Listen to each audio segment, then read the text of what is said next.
The Third Mithridatic War, which took place from 73 to 63 BC, marked the final chapter in a long and bloody struggle between the Roman Republic and Mithridates VI, the ambitious king of Pontus. This war was the culmination of a series of conflicts that had already spanned decades, each one more intense and devastating than the last. The stakes were incredibly high, with both sides vying for control over the rich and strategically crucial territories of Asia Minor. This conflict was not an isolated event. It was deeply rooted in the geopolitical landscape of the time, where the Roman Republic was expanding its influence and power, often at the expense of smaller kingdoms like Pontus. The ambitions of Rome were met with fierce resistance from Mithridates, who was determined to preserve his kingdom's sovereignty and expand his own influence. It was the culmination of decades of growing tension, fueled by territorial ambitions, political intrigue, and a fundamental clash of cultures. The Romans, with their disciplined legions and sophisticated political machinery, were a stark contrast to the more diverse and culturally rich kingdom of Pontus. This clash was not just about land and power, it was also a battle of ideologies and ways of life. The First Mithridatic War from 89 to 85 BC had seen Mithridates challenge Roman hegemony in Asia Minor. He capitalized on the discontent among the local populations who were weary of Roman taxation and governance. Mithridates presented himself as a liberator, a champion of the oppressed, which earned him significant support. He achieved some early successes, even orchestrating a brutal massacre of Roman citizens. This event, known as the Asiatic Vespers, saw the coordinated killing of tens of thousands of Romans and Italians across Asia Minor. It was a shocking and ruthless move that demonstrated Mithridates' resolve and his willingness to go to extreme lengths to achieve his goals. However, the Roman general Sulla ultimately forced him to sue for peace. Sulla's campaign was relentless, and despite Mithridates' initial victories, the Roman military machine proved too powerful. The peace treaty, however, was more of a temporary truce than a lasting resolution, as both sides were merely biding their time for the next inevitable conflict. The Second Mithridatic War, which occurred from 83 to 81 BC, was a shorter but equally fierce affair. Mithridates, ever the opportunist, sought to exploit the political turmoil in Rome, hoping to regain lost territories and prestige. The war was marked by intense battles and strategic maneuvers, but once again, Mithridates found himself outmatched by the disciplined Roman legions. It erupted when Mithridates attempted to exploit Roman instability. The internal conflicts within Rome, including the power struggles between various factions, provided a window of opportunity for Mithridates. He launched a series of aggressive campaigns, but the Romans, despite their internal issues, managed to rally and push back his forces. This conflict ended in another defeat for the Pontic king. Mithridates was forced to retreat and cede more territory to Rome. The losses were significant, but Mithridates' spirit remained unbroken. He continued to rebuild his forces and strategize for the future, knowing that another confrontation with Rome was inevitable. Despite these setbacks, Mithridates remained a potent threat. His resilience and determination were legendary. He was not just a king, he was a symbol of resistance against Roman domination. His ability to inspire loyalty and fear in equal measure made him a formidable adversary. He was a skilled warrior, a shrewd diplomat, and a cunning strategist. Mithridates understood the complexities of warfare and diplomacy.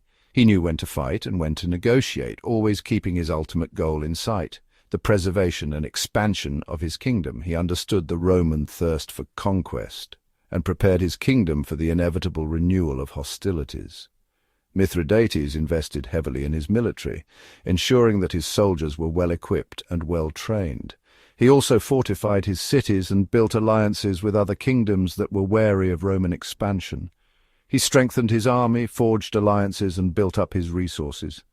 Mithridates knew that he could not face Rome alone. He sought the support of other regional powers, creating a network of alliances that would bolster his position. These alliances were crucial in providing additional troops, resources, and strategic advantages. He knew that his survival and the survival of his kingdom depended on it. Every decision Mithridates made was with the future of his kingdom in mind. He was acutely aware of the Roman threat and took every possible measure to ensure that Pontus could withstand the coming storm. However, Rome also harbored its own ambitions. The Roman Republic was not content with its current territories. The Senate and the people of Rome were driven by a desire for expansion, wealth, and glory. They saw the East as a land of untapped potential, ripe for conquest and exploitation. The Republic had emerged from a period of internal strife stronger than ever. The political and social upheavals within Rome had forged a more resilient and determined state. The legions, having been tested in numerous conflicts, were now more experienced and battle-hardened. Its legions were battle-hardened and eager for glory. The soldiers of Rome were not just fighting for their republic, they were fighting for personal honor and the promise of spoils. This made them a formidable force, driven by both patriotism and personal ambition.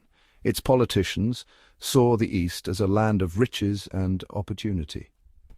The wealth of the East, with its rich trade routes and prosperous cities, was a tantalizing prize for the Roman elite. They envisioned a future where Rome controlled these lucrative territories, further enhancing its power and prestige. The stage was set for a final, climactic confrontation between two of the ancient world's most formidable powers. The Third Mithridatic War was not just a battle for territory, it was a struggle for dominance, identity, and survival. Both Rome and Pontus were prepared to go to any lengths to achieve their goals, setting the scene for one of the most dramatic and consequential conflicts of the ancient world. As the sun set on Mithridates' reign, his final stand became inevitable. The once great king who had defied Rome for decades now faced the twilight of his power. His kingdom, once vast and formidable, was now a shadow of its former self. His forces, though once mighty, were now dwindling. The soldiers who had fought valiantly in countless battles were weary and battle-worn. Their armor, once gleaming, was now tarnished and dented from relentless combat. The relentless pressure from the Roman legions had taken its toll. The disciplined and well-equipped Roman soldiers advanced with an unwavering determination, their formations unbroken and their resolve unshaken. Mithridates, ever the resilient leader, rallied his remaining troops for one last battle. He addressed them with a fiery speech, reminding them of their past glories and the honor of their cause. His words ignited a spark of hope and courage in their hearts. He knew the odds were against him, but surrender was not in his nature. With a defiant expression, he donned his armor and prepared to lead his men into the fray, determined to fight to the very end. The clash that followed was fierce and desperate, a testament to his indomitable spirit. Swords clashed, shields shattered, and the air was filled with the cries of battle. Each warrior fought with the strength of 10, driven by their leader's unyielding resolve. In the end, Mithridates' defiance was not enough to turn the tide. The battlefield was strewn with the fallen, and his once proud army was forced to retreat. The somber aftermath of the battle was a stark contrast to the fierce struggle that had preceded it. His legacy, however, would endure, a symbol of resistance against the might of Rome. The memory of his courage and defiance would be immortalized in statues, monuments, and artifacts, inspiring future generations to stand against oppression. As Rome's influence continued to spread, the Republic faced new challenges and opportunities. The vast territories acquired through conquest brought wealth, but also the need for greater administrative control. This period marked a significant transformation in Roman governance and military strategy. In the east, Rome encountered formidable adversaries, facing not just the harsh terrain, but also the fierce resistance of local kingdoms. The kingdom of Pontus, under the rule of Mithridates VI, posed a significant threat. Mithridates was known for his ambition and relentless pursuit of power. Mithridates was not only a cunning leader, but also a master of guerrilla warfare, making him a formidable opponent for Rome. His strategies often caught the Roman legions off guard. The eastern campaigns tested the limits of Roman military prowess and diplomacy. These challenges forced Rome to adapt and innovate in both their military tactics and diplomatic approaches. Mithridates' impact on the region was profound. His resistance against Rome inspired many and disrupted the balance of power in the East. His alliances and military tactics forced Rome to adapt and innovate. Mithridates' legacy is a testament to the complexities of Roman expansion and the fierce resistance they faced. Looking back, the Third Mithridatic War was a pivotal moment in Roman history. It highlighted the strengths and vulnerabilities of the Roman military machine. The war also underscored the importance of strong leadership and strategic alliances. Ultimately, Rome's victory solidified its dominance in the East, but not without significant cost and lessons learned.